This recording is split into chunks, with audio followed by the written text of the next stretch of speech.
debating works, how competitive debating works, is that it functions under a debate format. A structure of the competition that is debating between the two teams, known as a format, the structure within which it takes place, how it takes place, what are its rules, and we'll be quickly looking at that today. And throughout the following days, we'll be looking more in depth at many levels of debating, such as building the cases, so on and so forth, okay? But today we're broadly looking at what it's supposed to look like, what it's meant to be.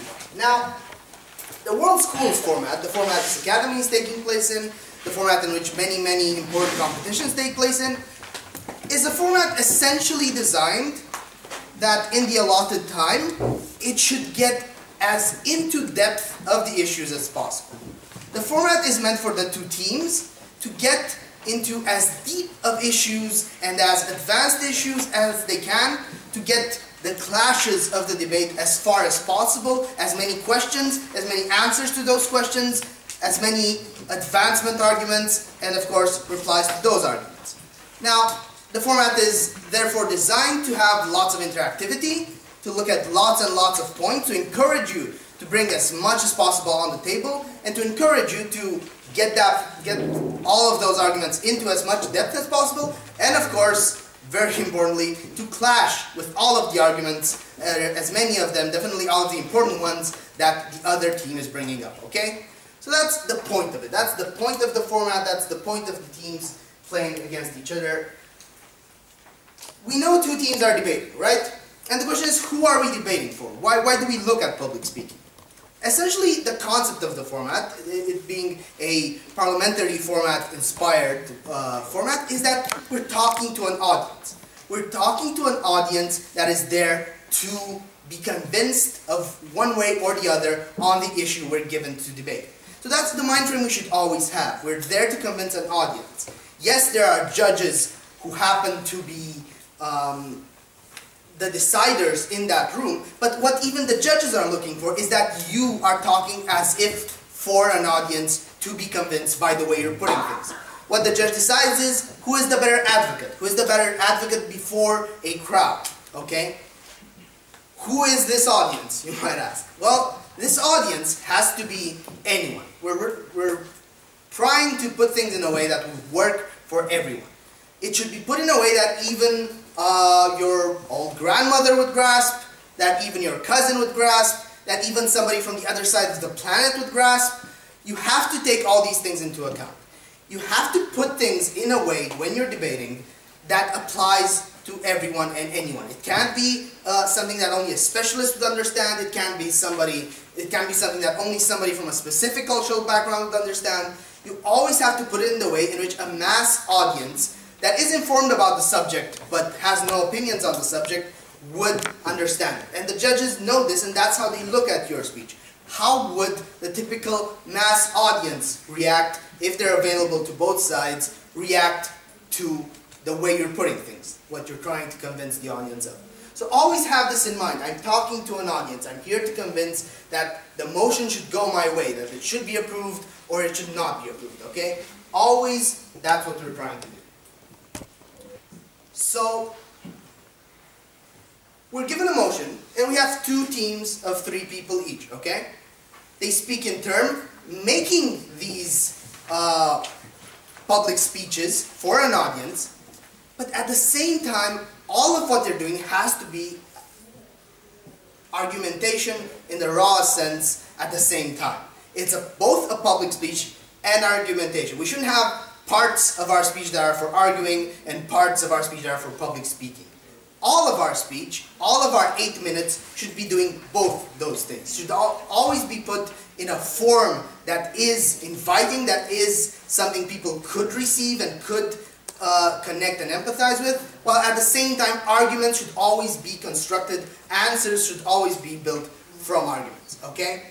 So, to have a small snapshot of what it looks like, just a very simple schematic of the speeches, okay? These are the 8 speeches in a debate forum. We have a proposing team and an opposing team. They get a motion of something that is either to be changed in the world or a statement that is to be proven true or false. That is what motions are like. And the proposition team is claiming either that this house would apply this measure, or that this house believes that the statement that follows is true. Okay? So proposition teams are trying to prove the truth of the motion or the validity of applying the measure proposed. Opposition teams are doing the opposite. They're explaining why the measure should not be brought. They're explaining why the statement is not true. So what we're looking at essentially is, what do we do when we get the motion? And again, this will be expanded upon in future in future lectures and future exercises. But essentially, you have to interpret the motion in exactly the sense it's given to you. There is no such thing as restricting a motion. There is no such thing as, the motion told me to talk about this group, I'm going to talk about less of this group. This motion told me that this measure is a good measure, but I'm only going to say this measure is only good for a specific country. You shouldn't restrict things. It's fine for you to focus on where you think your measure will be best. It's fine to focus on where you think your motion will have specific kinds of effects. But that does not restrict how the debate is to go. The other team can talk about any other category and any other part that is included in the motion. So the point of all this is, interpret the motion in its natural sense. It'll be clear what the people that gave you the motion want you to debate. You have to ask yourself, why have these specific words been put into this motion in this way? Because each and every word will indicate and steer towards the debate you should be having, and all of them should come into play into your interpretation of the motion. You always interpret motions naturally, in the natural sense that they are proposed. If, for example, a motion says this house would something for all people, you can't say, we would do this only for people over 35, because we have arbitrarily decided that this is good for other people, only for people beyond that age.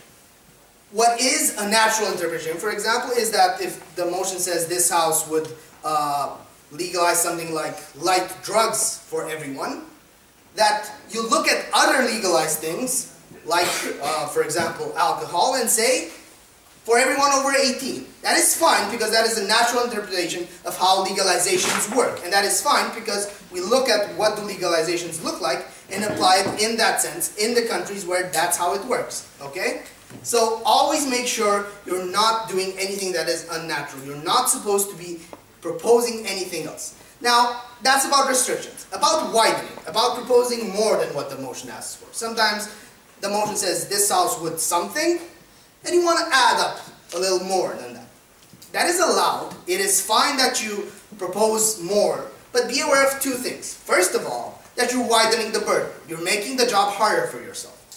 When you're proposing more than what's been asked of you, it'll be harder because you have more to prove. But second of all, and most importantly, be aware that what you have to show as the good thing, as the valuable thing for why you want to prove the motion, is what the motion intends to change.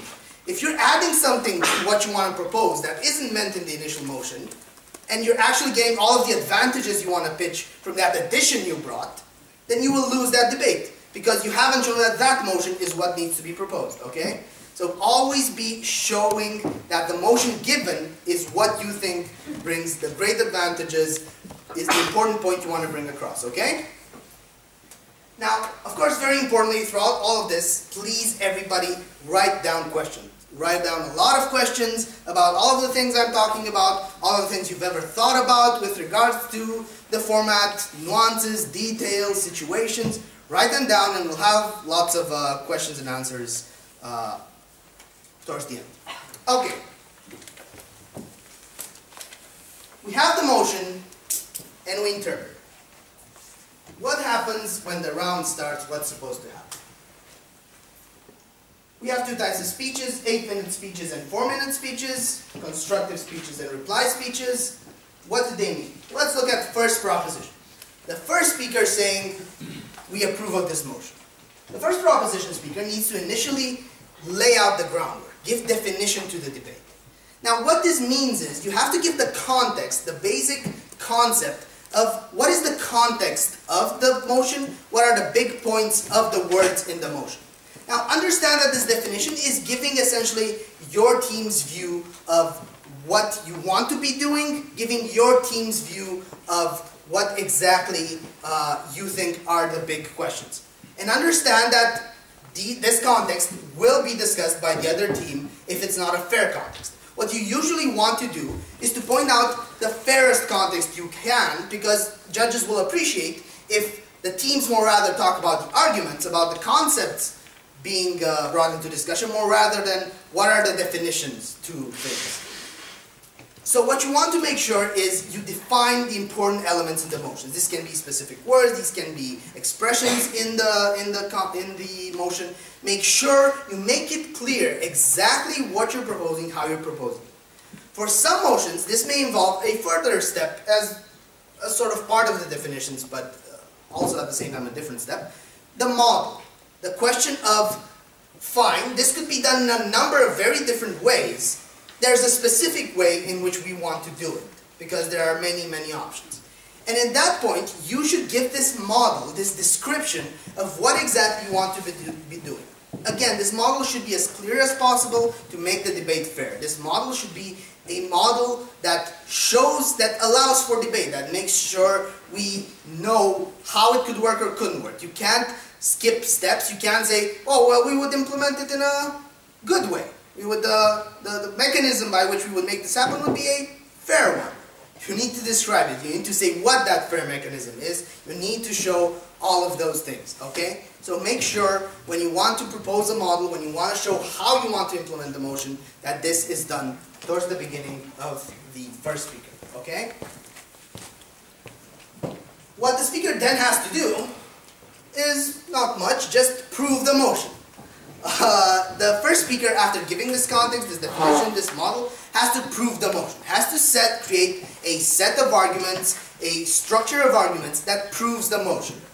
Now, this is very important and a common mistake. Your second speaker shouldn't finish doing the motion, shouldn't finish showing why the motion is true. The motion has to be shown as true, if the audience is believing you, at the end of the first speaker's speech. You can't say things like, and the advantages, my second speaker will talk about the advantages. Because it's likely that if the second speaker is showing what the advantages are, it's pretty likely that you haven't really shown what the advantages are. And if you haven't shown any advantages by the end of the first speaker, if you're going in an advantages mindset, you're not done having proven the motion by the end of the first speaker. So make sure that the speech of first proposition is a speech that in itself, if believed, is a motion, is a speech that proves the motion, okay? This has to be done through 2 or 3 arguments, through one argument with subpoints that go into lots of depth. A demonstration of the motion has to be put on the table so that the debate can advance from there with the definitions, with the context, with the model, going with the arguments. By the end of those 8 minutes, we should have a case to talk about, the case that proves the motion, so that opposition can check whether it does or doesn't, so that proposition can advance further points other than the core explanation of why that isn't the case, okay? So we're looking at this setup of context with all its elements, which should be anything from between 2 to 4 minutes, depending on what kind of motion you have and what kind of strategy you're going for. And of course, a solid demonstration through argument that again can be anything from 4 to 6 minutes. Make sure you're investing into a solid case, okay, as first proposition. Which moves us to the second part. Proposition is done talking, it's opposition's time to start what they're doing. So opposition comes up and opposition has to discuss the context. Opposition can discuss the context, discuss the model, discuss the definitions that have been given, and if there are anything that they find highly problematic or indicating of flaws in proposition's thinking, can bring those up to show those weaknesses. And then, what opposition should be doing is to be looking at proposition's case. You should look at proposition's case, and although they have lots of time to develop it, in less time, bring the opposition team's major objections to this case. Show the major flaws that your team will be going against. show what the biggest weaknesses that you can immediately point out and counter-argue are, give an initial attack of the case. Ideally, you should just not leave it standing by the end of that counter-argumentation. But, as first opposition, there's another thing you need. You need to put forward your own case, your own solid case. You want to be showing in a constructive manner, in a manner as the case against proposing the motion, why you think it would be negative to take that measure, why that given sentence is not true. So what you want to do in that context is make sure you always give a solid opposition case. This can mean anything from 4 to 5 minutes. Go for 4 to 5 minutes. You should have a solid opposition alternative. The judges don't want you talking just on the side of the proposition case. We want both cases to at all times be in discussion, okay? And in order to make it through, you can't squeeze out the opposition case at the last 2 minutes. Judges do not like that. Don't do that. If it seems you're throwing out your case at the end of your speech, it'll basically count for nothing. Because it seems like what was important is that you want to focus on the very good case of proposition, and your case is just something that needs to be thrown out because the format told you to. What you want from the opposition constructive is to show, no, here's our battering ram. Here are the points that you just can't get over, that, you know, even regardless of all of the things we proven are problematic with proposition, these reasons in themselves constructively can't allow you to propose this motion. Okay? Good. So opposition has to do all of these things, look at context quickly, counter-argue, invest solidly in an opposition case. Then we have second proposition. Second proposition needs to address any remaining context concerns. Ideally, there are none at this point.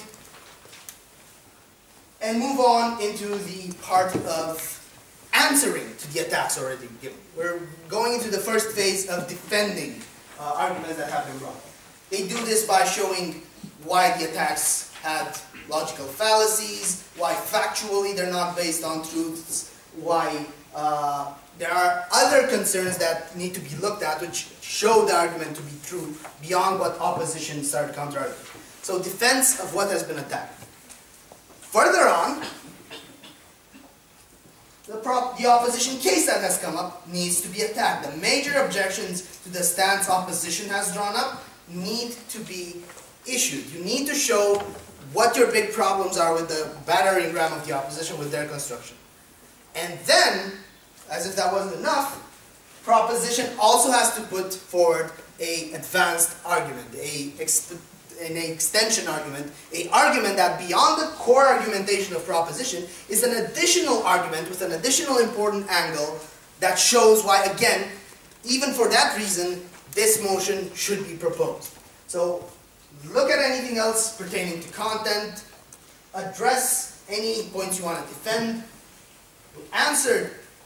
start the counter-argumentation of the opposition case, and bring up an advanced argument. Now this last argument, this additional argument that proposition wants to bring, again, is no good if it's thrown out in the last minute and a half. That happens a lot, that's very bad. You want to make sure, after you created a solid case here, and after you're dealing with, again, a battering ram of the opposition here, you also want to make a valid extra point that could win the debate by itself. And that's unlikely to happen in a minute. That thing you said in the last minute of the second speech, that's what won the debate. You won't typically hear that at the end of a round that is good enough. So what you want to be doing is you want to make sure this argument is an actual solid argument that really advances debate and that really is something that people can't get around, can't just ignore. So you want to be constructing for some 3 minutes at least this additional argument, this additional constructive, okay? Don't do it less than that. So after proposition is done doing all of that hard stuff, opposition has to also do all of those jobs. If there are any context discussions, hopefully there really aren't any by this point, wrap those up. Attack, defend the attacks that have been brought to the opposition case. Attack both what's been reconstructed of the initial proposition case, attack the additional argument. If an opposition team chooses to, it's probably a good idea that you also bring your additional constructive argument, also ideally for a solid period of time. It's challenging, but it's meant to be. If the first speakers did their job well, then you as second have time to do in your 8 minutes all of those things. Make sure you're addressing them in balance, make sure you're not glossing over any of these points. All of these are important elements of the speaker role of second proposition and opposition, okay? Which moves us to the third speakers. Now, the third speakers have seen what initial responses are given to all constructive arguments, what the big points in the debates are so far.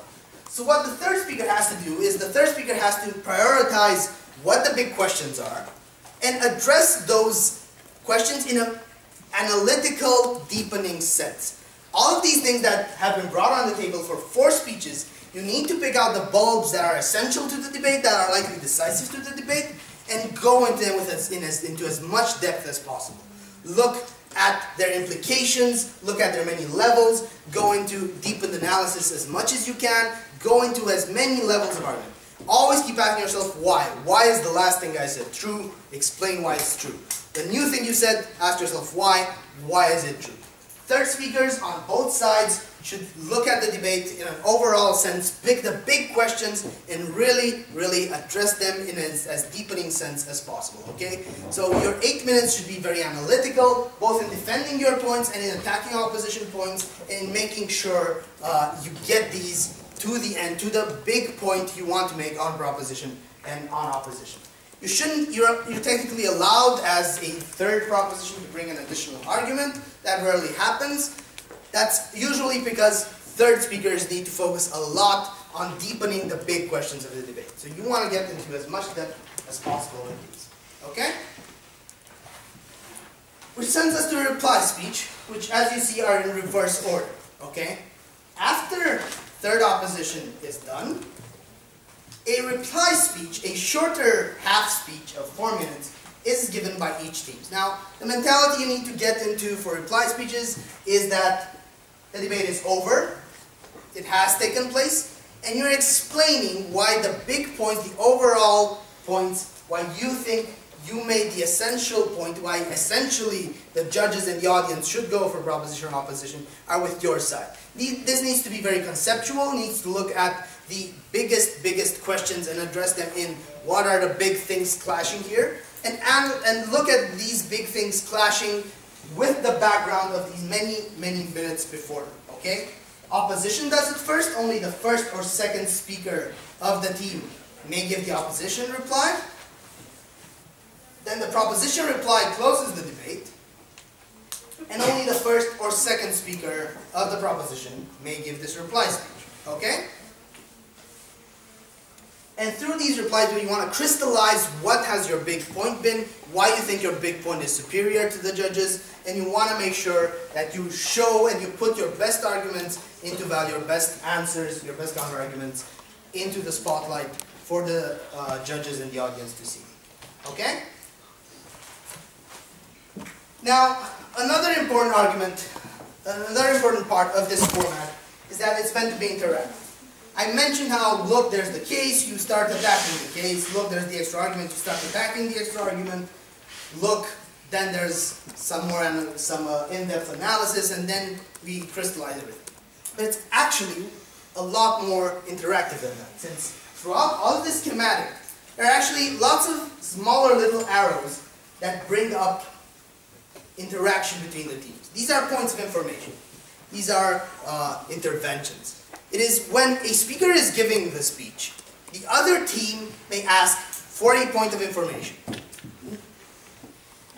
Ideally, twice per speech, you want to be taking these points of information. They will be offered constantly. You can say no thank you at the times at which you don't want to take them, but you should time within your 8 minutes, the first and last minute being protected, within the 6 middle minutes, that you take 2 or maybe even 3 interventions. You want to take these interventions in which the people offering the intervention should be giving the point of information with regards to the actual argument being delivered when they offer it. So if I'm talking about our second argument, you shouldn't give a point of information that is about the first argument or about the third argument. You should always offer these points of information about the issue that is being talked about, okay? Now, what are these like? What should they be? They can be anything from questions, questions meant to clarify, questions meant to point out an error in the construction, in the logical construction.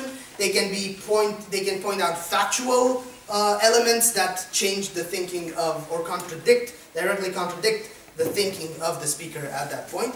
So what you want to do is to be making sure this interaction, this challenging of things, happens a lot more often. That these challenges are being brought during the speech, and also when you receive them, that you react dynamically to them, that you make sure that you indeed, we understand this concern, whatever nature it may be of, and here's why we don't think it's a problem for what I'm talking about. Here's why I think this is not a major implication. Explain these things. So points of information that you should, again, offer as many of, and all of you show that you are engaged in the debate, that you're constantly thinking about what's going on, that you constantly have objections to what the other team is saying, because you obviously see the flaws in what's going on and have important proposition or opposition things to bring up and point out. So make sure you're always using the strategic tool of interventions to show that you're well engaged, that you have strong arguments, that you demand they be talked about, that you think there are major flaws in what's being said that you want to point out.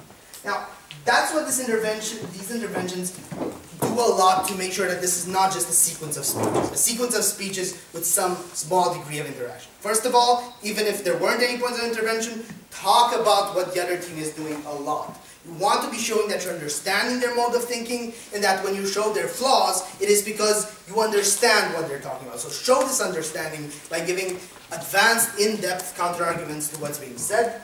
And of course, when giving points of information, show that you're dynamic. That an argument that was just brought up, you're ready to bring up something that is problematic with it. When a counter-argumentation has been given, you're ready to already explain why your argument is still standing despite that counter-argumentation. Offer points of information often, and to show that you're well engaged, that you're very dynamic, that you're in tune with what's being talked about, okay? As many interventions as possible to keep things dynamic, also to keep things dynamic, interact as much as possible, bring up forward arguments, so that at the end of the debate, what we want to see as judges from you is that we've gotten into depth as much as possible. We want to see layers that go really deep. First there was the motion, then there was this initial argument brought to it. Then there were these nuances and different arguments coming from different areas explaining it. And then there were these objections, and then there were these answers to those objections. And then that had an extra nuance in the constructive ladder, and then from that there were some replies from proposition that did this, and then opposition also implied the following implications, and then what we had to that were, and if I'm already talking like that about your debate, it means it was a good debate. That's what we're looking for. We're looking for things that get into depth, that get to the root of things, so that it's not just a question of, that was said, that was the answer, that's what I have. That's what makes analysis. That we have lots of layers to these things, that we have lots of implications, that we have nice, big, branching logical schematics in what we're talking about, and that's what judges want to see. And not least, again, the question at the end of the day is, who was the advocate that would be most convincing before an audience that is ready to listen to them? So never forget that that is the end point of the argumentation, of the public speaking, that you get across, that you make yourself respectfully understood, that you clash with the ideas of the other team. It's a sport about how these ideas go forward, where they end up. It's not about a clash of individuals, it's about the big ideas that meet and how you interact with them, okay? That is broadly the format. These are broadly the speaker roles, how interventions should be dealt with, and I am now all yours for many, many questions. Yeah? And out of subjections, do I have to always accept them? No. Many interventions, many points of information will be offered by the other team. There's 3 of them offering intervention for 6 minutes. Now, you shouldn't keep asking for these as when you're offering them. You shouldn't intervention, no, intervention, no, intervention, no. You should give it at least some 20 seconds between offering these points. And as a speaker, I can refuse as many as I want of them, but by the end of my 6 minutes, with my choosing where I take them, I should take 2 or 3 of these interventions. Now, of course, this is relative to them being offered. If the other team just isn't offering any points for the second half of your speech, nobody will blame you that you only took 1 in the first half of your speech. It's not your fault. You won't lose points for that. That team, however, the other team might lose some half points there for letting a whole half speech pass without any objections apparently coming from their side. So what we essentially want is that you time where in your speech you're ready to take 2 or 3 interventions, and it's just 2 or 3. You can refuse all of the rest. And are they rated somehow? They are rated in the sense that as the format is calculated by looking at content, style, and strategy, these have important strategic implications, but can even have implications on strategy or on style or content. But essentially, strategically, you want to make sure you're providing this interaction, that you're giving the judges interaction to look at, challenges to evaluate, answers to challenges to evaluate. You want to show that you're dynamic. So strategically, it's very important, as well as for content, it helps content areas move forward. And stylistically, because you're showing, yes, I'm available and ready to take on anything you can throw at me. Ultimately, this question of attitude is very important as well with looking at interventions. And if the negation side has no objections, do they lose some points? Yeah. Essentially, a team that offers no interventions throughout a speech will have points to lose for doing that. It shows that they're not ready to interact with the points, that they have no objection, that they just want to read out their speeches or something. So what you want to show is to show that it's an active discussion, you don't depend on your papers, your team has the case on its shoulders, not on its paper, in your heads, ready to bring up at any point, including just when you hear an argument, ready to counter-argue it. Yes? What do you mean by style? By style. So, like I've told you that it's both arguing and public speaking, style is one of the 3 things that are evaluated in the format. We're looking at content, style, and strategy. Content, of course, means the raw argumentation of it, the raw facts, and the way you build and construct arguments with those. Style means everything that relates to the manner in which you deliver all this. Style is manner, is the way in which you make that certain argument. Because the same argument, the same logical structure can be presented in a brilliant way or in an awful way.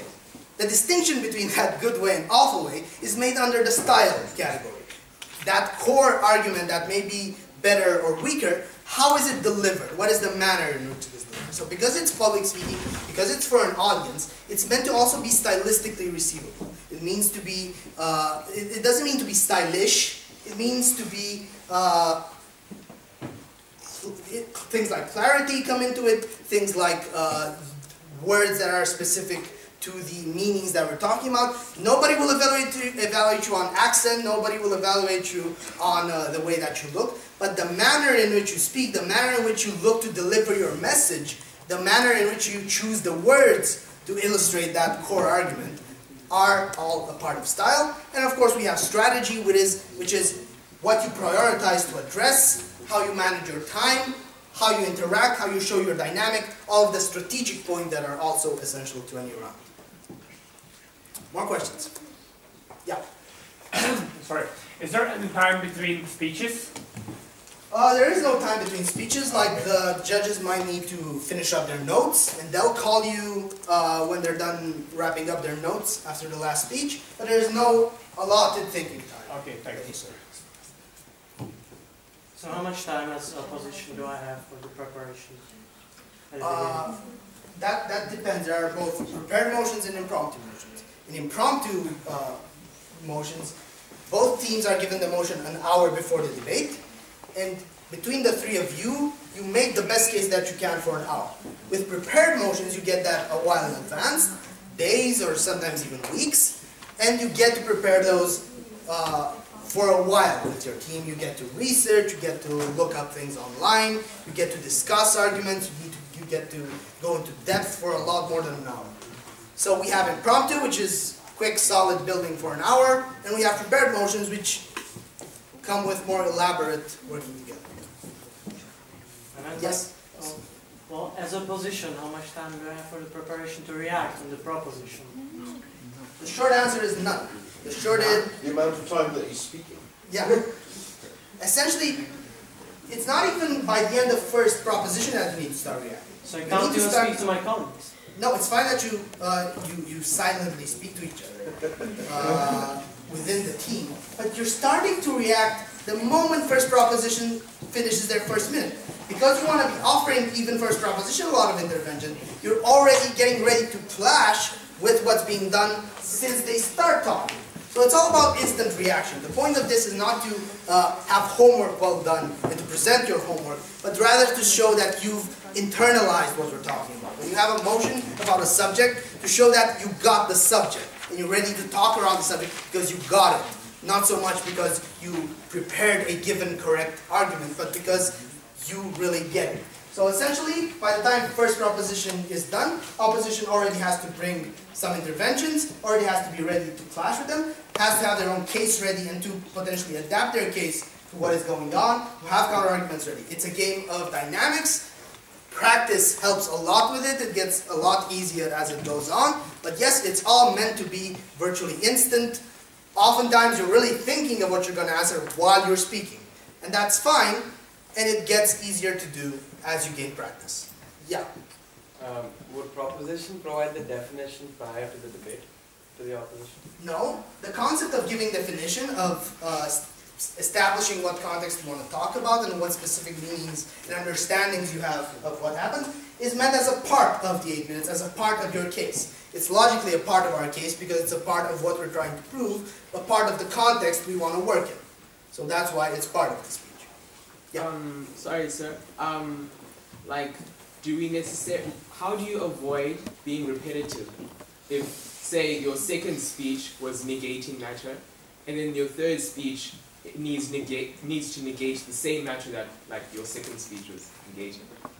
That's a hard one. That's a hard one because it actually comes into... The question has many levels. The short answer is, that I can give you right now, is you avoid being repetitive by not being repetitive. What that means is you want to make sure that whenever you've delivered a counter-argument, if it's been replied to, if there's been some defense brought to it, show why the defense was wrong and go more into depth.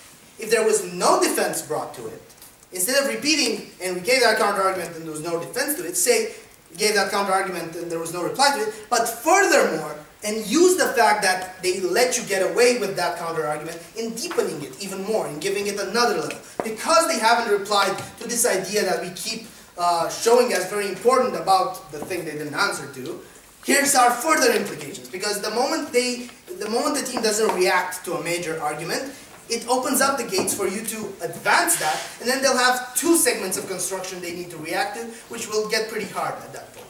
And that's what you want to get going. Yeah? Referring to structure, when we are in the first opposition speak, and I understand that we first have to attack the proposition case, but what if one of our arguments is in direct clash with their argument? What I will do later? Do I repeat my argument? You can do two things. You can, for the sake of clarity, bring up a counter-argument anyway to the part where you're attacking and say, and furthermore on this in our constructive argument, then when you get to the constructive argument, we've already brought some clash with this, but here's a constructive argument that will show you in a constructive manner why this is unacceptable. Or you can say their whole argument is directly clashed with by our second argument, and then when you get to your second argument, make sure you remind everyone, this is the argument that directly replies their thing here, and make sure you're very, very structured in showing how they clash. Don't expect the judges, although some of them might, to know what is clashing with what. Because if you're not explicitly indicating this clashes with that, then the judge will often just at the end of the day say there were no answers given to this. So make sure if you want to use your own arguments as answers, you're indicating that very, very clearly. Okay? So if it's in the clash with second argument, I don't tackle it until I get the second argument. That's also an option? Or? That's also an option. But make sure in the counter-arguing part that you say that's going to happen. Okay. When you get to the directly clashing argument, indicate this is the one that directly clashes with the one I didn't address. And both options are okay? Both options are okay, but again, clarity is key. It's often easy to make things blurry when you're doing that. If you're clear enough, it's acceptable, but make sure you're being very clear. Thank you. Sure.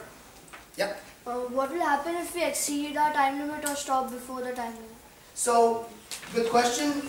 When you get the double knock, when you get the signal that your 8 minutes are up, it's fine to wrap up your idea. It's fine the sentence you were saying, to finish it up, to end your idea. But that means it shouldn't go into more than 10-15 seconds after. If you start talking about a new issue or start making a new point at any point after the 8 minutes and go into anything like 20 seconds or such, or even more, you will lose points for not being able to get your content into the 8 minutes that you're supposed to. So that's the point. All of this brilliance has to come in exactly 8 minutes, and it has to seem like it's exactly 8 minutes that you want to get it there. Not that you would have needed 12 minutes, but you only had 8. The feeling that you want to give is really the most effective form I can give this is 8 minutes. Here's how it's structured for those 8 minutes. Yeah. When you have a point of information, can you update something they're just talking about, or it's just about making questions and making things? It's more rather the first thing. It's about what they're just talking about. That's what you want to bring points about. You want to bring counter-arguments or indicate factual things that are not okay. So basically, that's what you want to do. Not just bring up general stuff that your team has, but more rather bring actual issues with the argument as it's being brought forward. Yeah. So if they keep refusing to take your point of information, but yet you know that it could like destroy their argument, could you still bring it up later? It's fine, and you should. If you have a major counter-argument that they haven't received in points of information at the time they were bringing that argument, which you can hit hard, it's fine to use it then in the speech that follows. You should use it in the speech that follows. The team should say, we've been given no interventions on this, but essentially the big problem with that argument they're bringing is this, this, and this, and bring up the attack then. Also, another thing I failed to mention is that the intervention, when you're saying, should be a brief point, a quick, efficient, and effective idea or information for them. It can't be a mini speech. It can't be a mini argument construction, okay? It has to be a quick point, a quick phrase of as few seconds as possible. Yeah? If in the proposition case, as a proposition speaker, we have a pretty complicated case, both value and policy. Okay. Implemented in it. Is it okay to start presenting our first argument in, let's say, 4.5? Because the first part is really big. Okay, let's clarify the terminology for everyone. Now, the concept of value and policy, we have this idea, this distinction that are we talking about the truth of a matter, or are we talking about the effectiveness of a policy? And how it is in worlds and how, well, it should be, is that there is no big, major, total distinction between these two. Most debates have parts of both. So essentially, whether you were talking about policies more rather focused on consequences of policies, or if we're talking about value ideas, clashes of principle or ideology or concept or values, in both those cases, the speaking times are basically the same. It doesn't really change how much you should be focusing on constructiveness or on counter-argumentation.